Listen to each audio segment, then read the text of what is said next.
Hello students, welcome to physics classes. Today we start wave optics. तो बच्चों ray optics में आपने study किया है कि लाइट स्ट्रेट लाइन में ट्रैवल करती है। एक्चुअली साइंटिस्ट इस बात का पता लगाने के लिए एक्सपेरिमेंट्स करते रहे थे कि लाइट प्रोपगेट कैसे करती है। तो लाइट के चलने को ही बोलते हैं propagation of light. Means light जैसे जैसे ट्रैवल करेगी हम बोलेंगे कि लाइट प्रोपगेट कर रही है। रे ऑप्टिक्स में reflection, refraction, dispersion of light study किया गया है, जो कि इससे प्रूव होता है कि लाइट स्ट्रेट लाइन में प्रोपगेट करती है। लाइट स्ट्रेट लाइन में प्रोपगेट करती है। इससे तीन फिनोमेना लाइट के डिस्कस किए जा चुके हैं, लेकिन हाइजेंस ने बताया कि लाइट स्ट्रेट लाइन में नहीं चलकर बल्कि वह एक वेव की फॉर्म में चलती है। तो ये उन साइंटिस्ट की ड्यूटी बनती है जो कुछ नया बताते हैं तो वे उस चीज़ को एक्सप्लेन करें।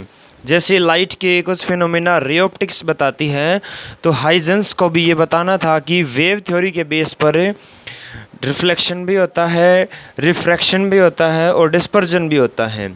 तो ऐसा ही हुआ और हाइजेंस ने वेव थ्योरी के बेस पर, यानी कि लाइट वेव मोशन करती है, इस बेस पर रिफ्लेक्शन, रिफ्रैक्शन, डिस्पर्जन और कुछ ऐसे फिनोमेना भी एक्सप्लेन कर दिए जो रे ऑप्टिक्स एक्सप्लेन नहीं कर पा रही थी। जैसे interference, diffraction, polarization, Doppler effect. इन सारे फिनोमेनाज को लाइट की वेव थ्योरी ने एक्सप्लेन किया। मीन्स लाइट एक वेव की फॉर्म में चलती हैं।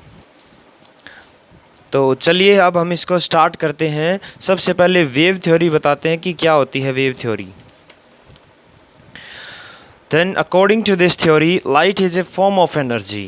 वेव थ्योरी के अनुसार लाइट एक एनर्जी का प्रकार है और जो कि which travels through a medium in the form of waves, और वेव्स की फॉर्म में वो ट्रैवल करती हैं। अब टॉपिक शुरू से पढ़ते हैं। देखो वेव फ्रंट के बारे में डिस्कस करेंगे। वेव फ्रंट क्या होता है? एक वेव का फ्रंट यानी कि उसका हिस्सा जो हमें दिखाई देता है वो उसका वेव फ्रंट होता है।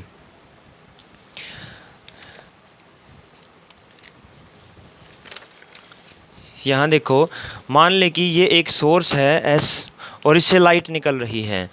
लाइट एक मीडियम में एक ही स्पीड से चलेगी। मान लेते हैं सी स्पीड से चल रही है वेलोसिटी ऑफ लाइट से, और ये स्पीड एक फिक्स टाइम में हर डायरेक्शन में सेम डिस्टेंस ट्रैवल करेगी। तो मान लिया हमने ये डिस्टेंस ट्रैवल कर रही है, ये हर डायरेक्शन में इतनी डिस्टेंस ट्रैवल करेगी। इन सारे पॉइंट्स का, इन सारे पार्टिकल्स का, अब वेव चल रही है तो वेव में क्या चलते हैं? पार्टिकल्स वाइब्रेट करते हैं। तो सभी पार्टिकल्स का एक लोकस तैयार करें हम, ये लोकस कहलाएगा वेव फ्रंट। अगर एक पॉइंट सोर्स है तो ये वेव फ्रंट स्फेरिकल होगा, क्योंकि चारों दिशाओं में, हर डायरेक्शन में। अगर ये एक लीनियर सोर्स है, एक लाइन चार्ज, एक लाइन के फॉर्म में है, तो इससे निकलने वाला जो वेव फ्रंट आएगा वो सिलेंड्रिकल फॉर्म में आएगा। इन्हीं वेव फ्रंट्स को, जो स्फेरिकल हों या सिलेंड्रिकल हों, जब बहुत ज़्यादा दूर से देखें हम या बहुत ज़्यादा दूर से आ रहे हों, तो यही एक प्लेन वेव फ्रंट का काम करते हैं। जैसे ये इधर से ट्रैवल करके एक वेव फ्रंट आ रहा है और ये जब हमारे पास आएगा तो हमें लगेगा ये एक प्लेन वेव फ्रंट है। अब इनकी डेफिनेशंस पढ़ते हैं। Wave front is the continuous locus of all the particles of a medium which are vibrating in the same phase।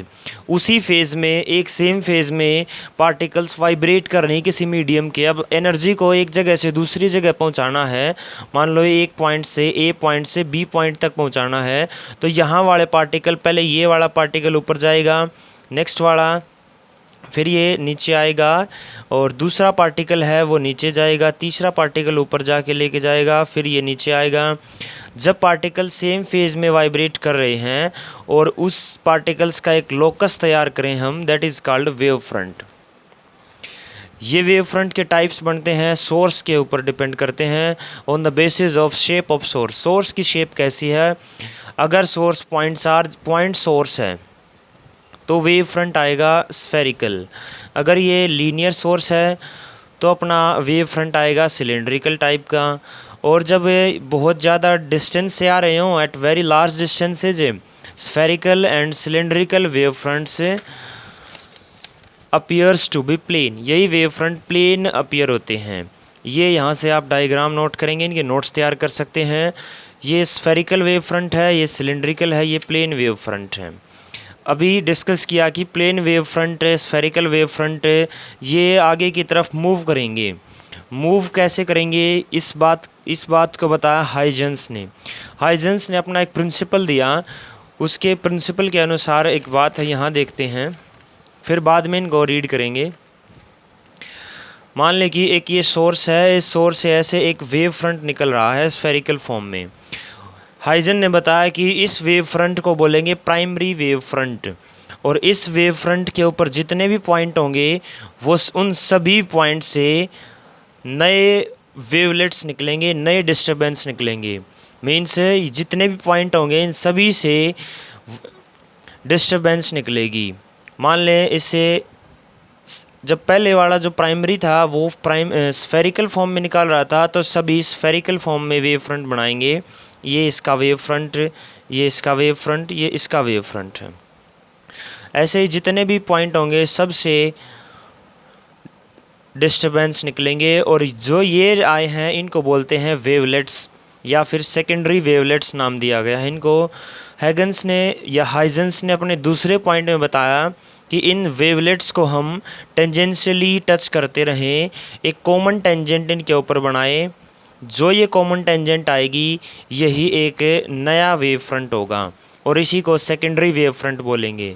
अब इस पर जितने भी पॉइंट होंगे वो सभी सेकेंडरी डिस्टर्बेंस का काम करेंगे। यहाँ से डिस्टर्बेंस निकलेगी और इस तरीके से ये डिस्टर्बेंस निकल रही है। अब इन सारे सरफेसेस को हम टेंजेंशियली ज्वाइन करें तो ये जो तीसरा वेव फ्रंट आया है ये नया वेव फ्रंट बना है। इस प्रकार पहले वेव फ्रंट यहाँ था, फिर आगे पहुँचा, फिर आगे पहुँचा, और इस फॉर्म में लाइट प्रोपगेट करती है। ये बताया हाइजेंस ने। अब ये हाइजेंस प्रिंसिपल रीड करते हैं। देखो, according to him every point on the given wave front, this given wave front is called primary wave front, acts as a fresh source of disturbance called secondary wavelets, which travels in all the directions. Her point एक given wave front पर fresh source का काम करेगा और disturbance निकालेगा। उन disturbance को ही हम सेकेंडरी वेवलेट कहेंगे, जो कि सभी डायरेक्शंस में लाइट की स्पीड से ट्रैवल करेंगी। सेकेंड पॉइंट देखो, a surface touching these secondary wavelets, एक ऐसा सरफेस जो इन सभी वेवलेट्स को टच करेगा tangentially in the forward direction at any instant gives the new wave front at that instant, this is called secondary wave front. अब किसी भी time पर अगर हम यहाँ से फॉरवर्ड डायरेक्शन में टच करता हुआ एक नया सरफेस बनाए, एक टेंजेंट ड्रॉ करें या कॉमन टेंजेंट बनाए इनके ऊपर, तो वो सेकेंडरी वेव फ्रंट होगा। बैकवर्ड डायरेक्शन में क्यों नहीं बनाते, क्योंकि लाइट जो प्रोपगेट करेगी वो फॉरवर्ड डायरेक्शन में जाएगी, इसलिए। अगर एक लाइन चार्ज है, देखो सॉरी चार्ज नहीं, एक लाइन सोर्स है, यहाँ से इसका हर पॉइंट एक नया डिस्टर्बेंस पैदा करेगा, न्यू सोर्स ऑफ डिस्टर्बेंस या फिर फ्रेश सोर्स। तो ये डिस्टर्बेंस निकली यहाँ से, और इनके सभी एक कॉमन टेंजेंट बनाएंगे, ये आगे प्रोपगेट कर गया है। यहाँ से आगे देखो ये बनेंगे नए डिस्टर्बेंस के सोर्स, इन सभी के लिए एक कॉमन टेंजेंट ड्रा करेंगे, ये इससे आगे प्रोपगेट कर गया। फिर अगले इसके सारे पॉइंट्स एक fresh source of disturbance set करेंगे और एक कॉमन टेंजेंट बनाएंगे, नया वेव फ्रंट आएगा। यही हाइजेंस का प्रिंसिपल है। फिर से सुनिए, इसको रिवाइज करते हैं। हाइजेंस ने किसी इंस्टेंट ऑफ टाइम यानी कि किसी भी टाइम पर एक कॉमन वेव फ्रंट कैसे बनेगा और वो कैसे ट्रैवल करेगा, इस बारे में हाइजेंस ने बताया है। और हमने अभी भी पढ़ा है कि एक गिवन वेव फ्रंट जिसको प्राइमरी वेव फ्रंट बोलेंगे, और यही वो फ्रंट है जिसके ऊपर सारे पॉइंट्स एक फ्रेश सोर्स ऑफ डिस्टर्बेंस की तरह काम करेंगे और हर डायरेक्शन में अपनी डिस्टर्बेंस को भेजेंगे, जिन्हें हम सेकेंडरी वेवलेट्स कहेंगे। उन डिस्टर्बेंस को सेकेंडरी वेवलेट कहेंगे। अब इन सेकेंडरी वेवलेट से टच करती हुई फॉरवर्ड डायरेक्शन में एक कॉमन टेंजेंट बनाएंगे जो हमें एक नया वेव फ्रंट देगी और उसे ही सेकेंडरी वेव फ्रंट कहेंगे। तो इस प्रकार हाइजन ने बताया कि एक सेकेंडरी वेव फ्रंट कैसे बनेगा और लाइट प्रोपोगेट कैसे करती है। जैसे जैसे ये वेव फ्रंट आगे बढ़ेगा वैसे वैसे लाइट आगे बढ़ेगी। अब हाइजन ने अपना प्रिंसिपल दिया है कि लाइट वेव की फॉर्म में चलेगी, यानी कि वेव थ्योरी बताई है। तो इसका मतलब ये है कि रिफ्लेक्शन और रिफ्रैक्शन भी हमें या हाइजन्स ने उस समय एक्सप्लेन किए हैं वेव थ्योरी के बेस पर। तो अभी इनको स्टडी करते हैं, reflection on the basis of wave theory. ये एक कंसिडर ए वेव फ्रंट, एक वेव फ्रंट ए भी इस तरीके से इंसिडेंट होता है किसी सरफेस पर। ये एंगल मान लेते हैं I, angle of incidence. The angle at which a wave front incidence at the surface is called angle of incidence. I ये एंगल मान लिया। अगर हम एंगल आई बराबर एंगल आर दिखा दें तो ये मान लेंगे कि रिफ्लेक्शन हुआ है, रिफ्लेक्शन के लॉज प्रूव कर दें। इन सब के परपेंडिकुलर रेज ऑफ लाइट बनाते हैं, ये परपेंडिकुलर होना चाहिए। और हाइजन ने यह भी बात बताई थी कि लाइट इन रेज की फॉर्म में चलेगी जो कि इस वेव फ्रंट के परपेंडिकुलर होंगी। अब देखो यहाँ ये सभी पॉइंट्स से एक न्यू सोर्स ऑफ डिस्टरबेंस की तरह एक्ट करेंगे। यहाँ से डिस्टरबेंस निकलेंगी इस फॉर्म में, ऊपर से डिस्टरबेंस निकलेंगी। जब बी से जो डिस्टरबेंस आएगी वो ए तक जाएगी, यहाँ तक वो ट्रैवल करेगी। मान लेते हैं लाइट की स्पीड v और t टाइम में वो यहाँ तक गई है, तो ये ct डिस्टेंस इसने ट्रैवल की है। और a से जो डिस्टरबेंस निकलेगी तो सेम मीडियम में है और सेम टाइम में t टाइम में, तो ct डिस्टेंस ये ट्रैवल कर देंगे। तो हम एक ct रेडियस मान के एक आर्क लगाते हैं और ये देखो यहाँ तक पहुँचा देते हैं उसको। मान लेते हैं ये ct डिस्टेंस इसने इतने टाइम में ट्रैवल कर दिया। ये इसका वेव फ्रंट बना है, यहाँ से एक सेकेंडरी वेव फ्रंट की तरह। देखो ऐसे बना, ये इससे न्यू सोर्स ऑफ डिस्टरबेंस निकलते जाएंगे। और ये लास्ट वाला जो हमने माना है, यहाँ से लेकर एक कॉमन टेंजेंट ड्रॉ करते हैं।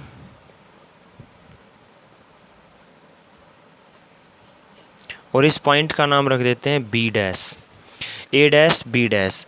ये वो वेव फ्रंट है जो एंगल ऑफ रिफ्लेक्शन पर आर एंगल पर गया है। इनको भी यहाँ ज्वाइन करते हैं। ये डिस्टेंस है ct डिस्टेंस। और ये वो लाइट है, ये रे ऑफ लाइट जो इसके परपेंडिकुलर है वेव फ्रंट के। ये एक परपेंडिकुलर रे आई थी जो इधर से परपेंडिकुलर जाएगी। अगर मान लें कि ये आई है इधर, तो ये उस वेव फ्रंट के बिल्कुल परपेंडिकुलर डायरेक्शन में जाएगी। ये कोई भी C पॉइंट मान सकते हैं और ये कोई D पॉइंट मान लें। अब यहाँ से जो रे ऑफ लाइट आई है वो ऐसा मानेंगे कि वो यहाँ से गई होगी परपेंडिकुलर। इधर से जो आई है वो इस तरीके से गई है। ये डायग्राम बनेगा reflection on the basis of wave theory का। यहाँ से अगर हम एंगल I और एंगल R को इक्वल दिखा दें तो ये रिफ्लेक्शन को भी एक्सप्लेन हो जाएगा वेव थ्योरी के बेस पर। देखो इसको इक्वल कैसे दिखाएंगे, ट्रायंगल यूज़ करेंगे। इन ट्रायंगल्स ए डैश और बी, ए डैश और बी, ये वाली ट्रायंगल हमने यूज़ करी है। दूसरी ट्रायंगल जिसमें एंगल आर आता है कंप्लीट, ट्रायंगल ए डैश और बी डैश। इन दोनों ट्रायंगल्स को अगर हम कॉन्ग्रुएंट दिखा दें तो एंगल आई और एंगल आर बराबर हो जाएंगे। देखो यहाँ से ए डैश बराबर है ए डैश के, क्योंकि कॉमन है दोनों में। ए बी डैश और ए डैश बी ये बराबर है क्योंकि दोनों की डिस्टेंस ct है। t टाइम में c स्पीड से डिस्टेंस ट्रैवल की है। और एंगल देखो, ये एंगल 90 डिग्री, ये angle 90 degree. Angle A B A dash बराबर है angle A dash B dash और A is equal to 90 degree. तो भाई ये राइट एंगल है, ये एक साइड है और ये हाइपोटेन्यूज। तो by RHS rule triangle A dash और बी कॉन्ग्रुएंट है ए डैश और बी डैश। अगर ये दोनों ट्रायंगल कॉन्ग्रुएंट हैं तो इनके सभी एंगल इक्वल होंगे। तो therefore by CP/CT corresponding parts of congruent triangles are equal। So angle A बराबर है एंगल ए डैश, यानी कि angle I is equal to angle R. यहाँ से हमने दिखा दिया कि एंगल आई और एंगल आर बराबर हैं। तो ये वेव थ्योरी के बेस पर रिफ्लेक्शन प्रूव हो चुका है यहाँ से। नेक्स्ट हम करते हैं on the basis of wave theory refraction कैसे होता है। Refraction on the basis of wave theory. अब ये दूसरा फिनोमिना है जो हाइजेंस एक्सप्लेन करने वाले हैं। ये एक वेव फ्रंट है ए और ये बी, ये रेज ऑफ लाइट हैं जो इस वेव फ्रंट के परपेंडिकुलर हैं। इन रेज के अलोंग ही लाइट प्रोपेगेट करती है। अब इस वेव फ्रंट के ऊपर जितने भी पॉइंट होंगे वो सभी they act as a fresh source of disturbance, और यहाँ से निकलेंगी डिस्टर्बेंस जिनको हम सेकेंडरी वेवलेट्स कहेंगे। अब ये मान लेते हैं ये मीडियम 1 है, ये मीडियम 2 है, यहाँ लाइट की स्पीड c1 है, यहाँ लाइट की स्पीड c2 है। तो इस मीडियम में t टाइम में जो ये BA डिस्टेंस आएगी ये आएगी c1t, because speed is equal to distance upon time. यहाँ लिख देता हूँ मैं, speed equal to distance upon time, distance is equal to speed multiply time, ये आ जाएगा c1t। अब इसने t टाइम में c1 स्पीड से ct डिस्टेंस ट्रैवल की है। इसको दोबारा लिखते हैं, यहाँ देखो BA dash is equal to c1t, और A से जो डिस्टर्बेंस निकलेंगे वो इस फॉर्म में निकलेंगे, ऐसे निकल रहे हैं ये। अब यहाँ पर c2 स्पीड है, ये मीडियम भी डेंसर है, यहाँ पर लाइट की स्पीड कम होगी, तो इस c1t से थोड़ी सी कम डिस्टेंस ट्रैवल करेगी। वो डिस्टेंस हम मान लेते हैं c2t। c2 इसकी स्पीड है, t टाइम में c2t डिस्टेंस ये ट्रैवल करेगी, और यहाँ तक मान लेते हैं वो एक आर्क लगाएंगे जो कि यहाँ पहुँची है c2t डिस्टेंस की।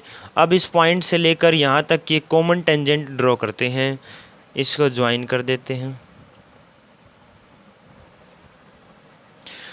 यहाँ से एक परपेंडिकुलर डालेंगे। अब इस वेव फ्रंट के, ये एक नया वेव फ्रंट बना है, इसके ये परपेंडिकुलर होनी चाहिए। इस तरीके से ये आगे निकल जाएगी, ये ऐसे ट्रैवल करेगी, ये जो आई है ऐसे परपेंडिकुलर जाएगी, और इस वेव फ्रंट के ऐसे ये परपेंडिकुलर होनी चाहिए। ये कोई भी फर्स्ट रे है, ये सेकंड है, ये थर्ड रे है, ऐसे ये थर्ड रे आई, ये सेकंड, ये फर्स्ट। इस प्रकार हम देख रहे हैं कि ये एंगल आई मान लें, ये एंगल आर, ये 90 डिग्री, यहाँ से ये 90 डिग्री है, ये दोनों का हाइपोटेन्यूज हुआ। यहाँ आप देखिए कि ये जो रे आई हैं ये ऐसे वेव फ्रंट आया है, ऐसे इस पर मुड़ा और ऐसे ट्रैवल कर गया है। और रिफ्रैक्शन का मतलब यही होता है when a ray of light enters in the second medium which is denser medium then it bends. और अगर ये डेंसर मीडियम में जाएगी तो ये टुवार्ड्स द नॉर्मल बेंड करती थी रे ऑप्टिक्स में, और अगर ये रेयर मीडियम में जाती थी तो अवे फ्रॉम द नॉर्मल जाती थी। अब ये डेंसर मीडियम में गई हैं तो सारी रेज टुवार्ड्स द नॉर्मल मुड़ी हैं, और वेव फ्रंट भी इनके साथ साथ परपेंडिकुलरली मुड़ गया है। तो यहाँ से हाइजन ने एक्सप्लेन कर दिया रिफ्रैक्शन को भी on the basis of wave theory. अब इस अगर हम स्नेल्स लॉ को भी प्रूव कर देते हैं तो ये कंप्लीट रिफ्रैक्शन प्रूव होगा। स्नेल्स लॉ क्या था, sine I by sine R is equal to mu, यानी कि रिफ्रैक्टिव इंडेक्स। ये न्यू है speed of light in medium 1 c1 by speed of light in medium 2 c1 by c2। अभी इसको निकालते हैं। देखो साइन आई की वैल्यू निकालते हैं। ये परपेंडिकुलर है तो परपेंडिकुलर के जो फ्रंट में अपोजिट होगा वो हाइपोटेन्यूज होगा, और ये है इसका बेस, ये है परपेंडिकुलर। तो साइन आई की जो वैल्यू आएगी वो आएगी perpendicular upon hypotenuse. Trigonometry use करेंगे। यहाँ से देखो C1t upon hypotenuse A dash.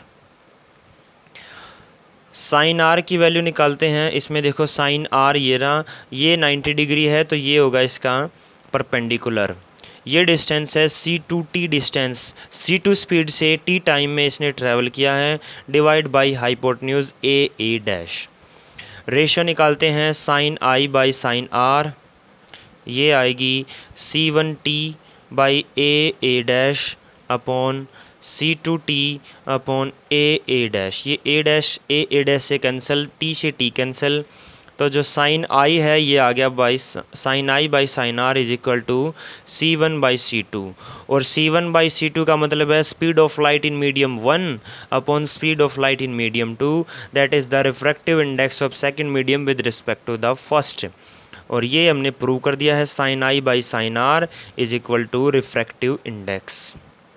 यही क्या था, स्नेल्स लॉ। अब रिफ्लेक्शन और रिफ्रैक्शन प्रूव हो चुके हैं। आगे हम वेव्स का सुपरपोजिशन प्रिंसिपल पढ़ेंगे, और सुपरपोजिशन प्रिंसिपल पढ़ने के बाद हम एक दूसरा फिनोमिना इंटरफेरेंस पढ़ेंगे।